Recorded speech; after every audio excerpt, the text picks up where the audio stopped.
You can go in, but you won't come out.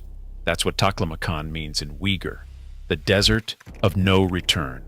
And for 2,000 years, the world's most important trade route went around it instead of through it. This is why. 337,000 square kilometers. That's roughly the size of Germany. Sitting in the Tarim Basin, surrounded by some of the tallest mountain ranges on Earth. The Taklamakan is the world's second largest shifting sand desert, and 85% of it is moving dunes, some reaching 300 feet tall. But what makes the Taklamakan different from other deserts isn't just its size.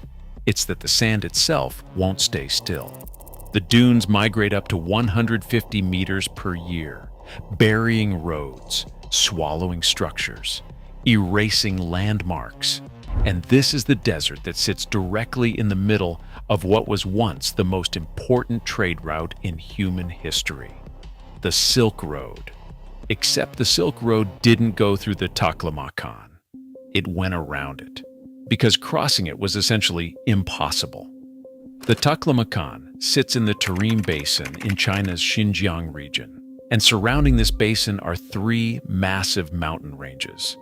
To the north, the Tian Shan Mountains, to the west, the Pamirs, and to the south, the Kunlun Mountains, which eventually merge into the Himalayas. These mountain ranges reach over 7,000 meters and create a geographic trap.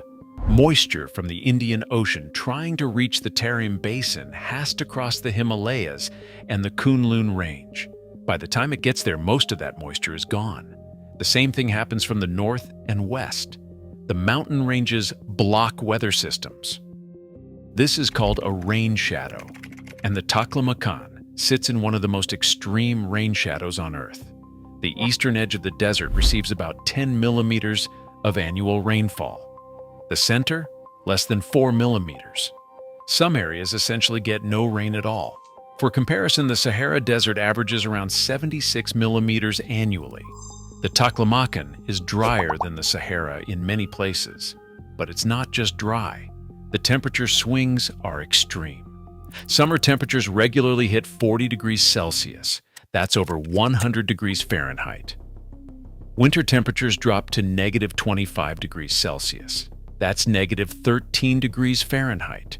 A 65-degree swing between seasons. And because there's almost no vegetation and no moisture in the air, the temperature can swing 30 degrees in a single day. Now let's talk about the sand itself. 85% of the Taklamakan is mobile dunes. These aren't stable formations. The wind constantly reshapes them, and the predominant wind direction means the dunes migrate consistently northeast. The sand is fine, almost powder, which means it's easily picked up by wind. And when the wind picks up, it doesn't just blow sand around. It creates what locals call black hurricanes. Massive sandstorms where the sand is so thick it blocks out the sun. Visibility drops to zero. The sand gets into everything. These storms can last for days. And when they pass, the landscape is changed. Dunes have moved. Previous landmarks are gone. New formations have appeared. This is why the name Desert of No Return makes sense. It's not a metaphor. The desert actively erases navigation. What was there yesterday might not be there today.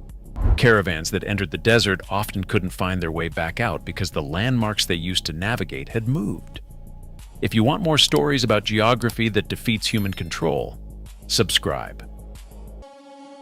The Taklamakan's location made it unavoidable for ancient trade routes. The Silk Road connected China to the Mediterranean, and the most direct route went straight through the Tarim Basin. But traders didn't cross the Taklamakan. They went around it. The Silk Road split into two routes. The northern route followed the Tian Shan Mountains. The southern route followed the Kunlun Mountains. Both routes skirted the edge of the desert. Why? Because crossing the desert meant carrying enough water for potentially weeks with no resupply. The shifting dunes made navigation nearly impossible, and the sandstorms could bury an entire caravan. There are accounts from Chinese records of trading parties attempting to cross the desert to save time. Most didn't make it. The few that did reported that the journey took far longer than expected because they got lost in the changing landscape. In 1868, a German explorer named Julius Klaproth documented a trading caravan that attempted to cross the Taklamakan directly. They carried water for 10 days. The journey was supposed to take 8. On day 12, they were still lost. The dunes they'd used to navigate had moved. They eventually found the southern edge by sheer luck, 15 days after entering. 3 of the 12 traders didn't make it.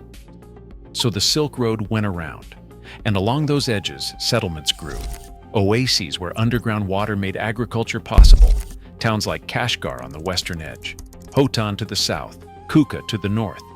These settlements became critical stops on the Silk Road, but they existed specifically because they were on the edge of the Taklamakan, not in it. And here's where the geography gets even more interesting. While the Silk Road avoided the desert didn't avoid the towns. Over centuries, the Taklamakan expanded. Dunes migrated into previously habitable areas. Towns that thrived for hundreds of years were gradually buried. The ruins of Naiwaye, an ancient city on the southern edge of the desert, abandoned around 400 CE. When archaeologists found it in 1901, it was buried under sand. Entire buildings preserved because the dry air and sand prevented decay. Which brings us to the modern era. China has attempted to cross and control the Taklamakan in ways that wasn't possible historically. In 1995, China completed the Tarim Desert Highway, a highway that cuts straight through the center of the Taklamakan from north to south. 466 kilometers of paved road through moving sand. Building it required solving a problem no one had solved before. How do you build a road on sand that moves? China's solution: vegetation lines on both sides to stabilize the sand. Maintenance crews patrol daily, clearing accumulation. Even with constant work, the desert keeps trying to bury it. The Taklamakan Desert, 337,000 square kilometers where the sand won't stay still. Temperatures swing 65 degrees, and navigation becomes impossible.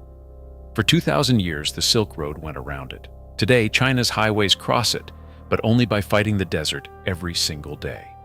The geography that earned the name "you can go in, but you won't come out" is still winning. Thanks for watching. Check out my other videos on extreme geography that shaped human history.